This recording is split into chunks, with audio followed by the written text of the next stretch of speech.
I'm Michael Emerson, and the book I'm reviewing is the series Naruto. I hope you've heard of it. The author is Masashi Kishimoto. The series is very popular, especially in Japan and mostly America.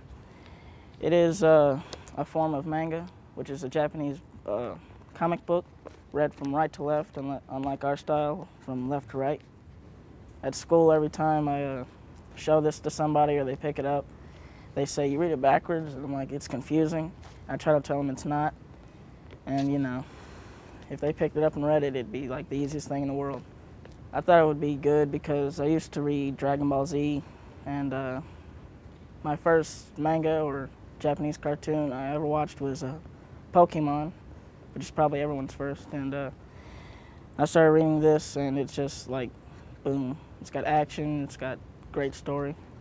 These are just a few of the characters. There's Naruto, the main character.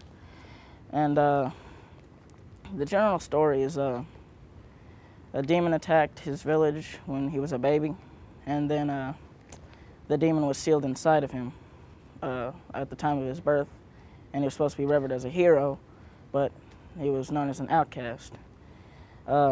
Growing up as an orphan until he found his teacher Iruka, and basically he grew to have friends, and it's basically on ninjas, and it shows a different kanji, which is like symbols, that means elements.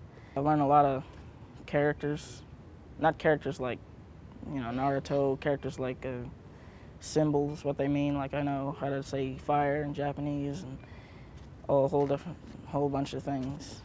And the whole series could probably be read in a day if you pick it up. I love this book, actually, a lot, and I've been reading since early middle school, and now I'm 17 years old, and I plan on keep reading it until the series ends, and I hope it doesn't. So I hope you'll take my advice and pick it up and enjoy it just like I do. Thank you.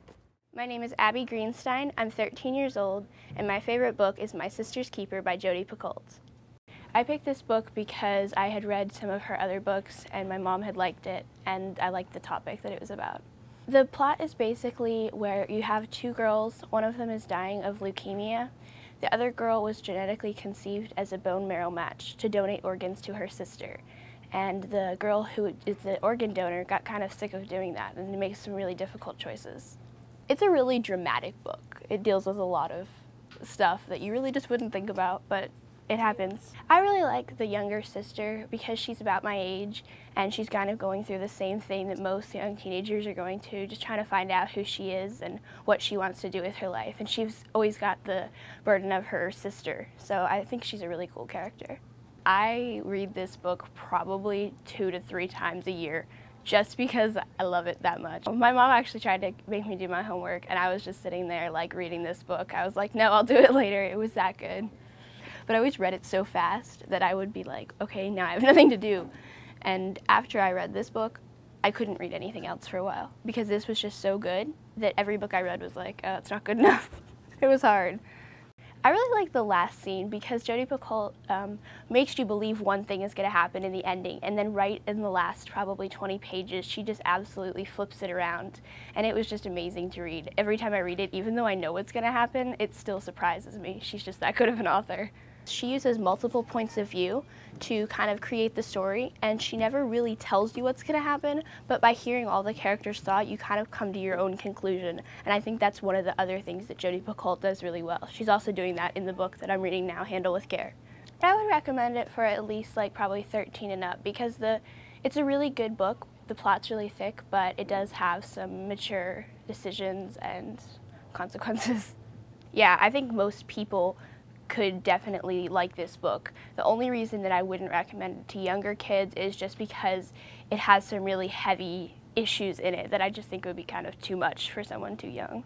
I think I read somewhere about a mother-daughter book club with this book because the younger kids can maybe relate to the younger sister, but adults can relate to the parents because they do struggle with issues that regular parents face as well as parents with kids with cancer face. I love reading because you get such a great knowledge of things that maybe couldn't even happen in real life, and you get a broader vocabulary. And sometimes, like, when life kind of lets you down, you can always escape into a book and it's a whole new world. I love to read. I read constantly. I'm Ty Lovett. I'm reading Invaders. It's part of the Necroscope series.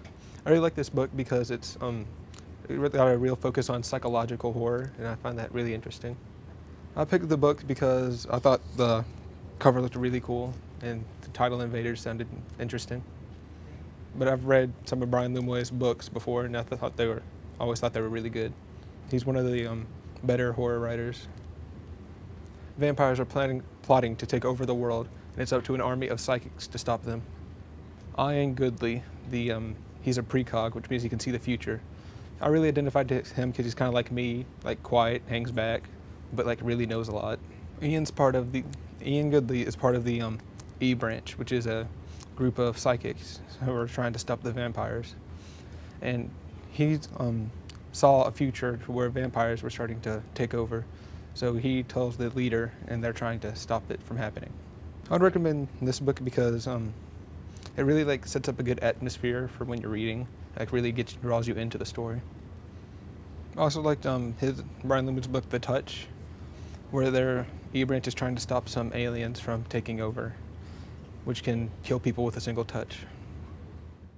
She knew what she must do. Reach through the bars, drive home the shackle to the close of the padlock. A two-handed job. Again, she put the torch under her arm, fumbled the gun back into her pocket, then, in the crawling, tingling, living semi-darkness, in a strange, thrust her trembling hands between I the bars. say, take me to your leader. But since you are far more important in making a difference in this world than the Earth's leaders, under my hand, and last time I the sharp checked on point of the her internet, nose pressing into those my palm. leaders seem to have She didn't more stand a than chance against me, of course, but it still didn't work. My father walked by, trucking the house in the night, and staved her. He led me back to my own bed. That, he told me, never happened.